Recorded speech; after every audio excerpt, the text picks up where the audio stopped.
Jamratul Iftar ak Iftar TV ak Darou Mouhty Bass des na leen dëgtal naafilay bis bi di Ramadan Mubarak ginnaaw julli fajar gu ne ñu ànd ko Serigne Khadim Diop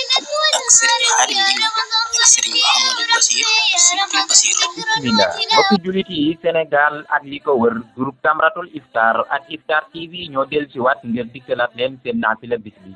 tey yemoo fukkeelu guddi ak juróom-ñeent ci weeru koor ci atum junni ak ñeenti téeméer ak ñeent fukk ak ñett ci gàddaay gi naafila gi doon juróom-benni rakka bu ca nekk yaa ngi ciy tari fatihatul kitab benn yoon ginnaaw ba nga teg ca suratul ixlaas di qul huwallahu ahad ba saar wa jeex juróom-ñaari yoon ci fàttali mbokk yi naafila gi ñetti sëlmal la sëlmal bu ca nekk day ëmb ñaari rakka moo lay yóbbu ci nga am juróom-benni rakka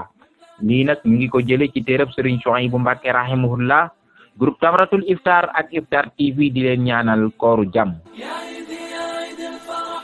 Wassalaamu aleykum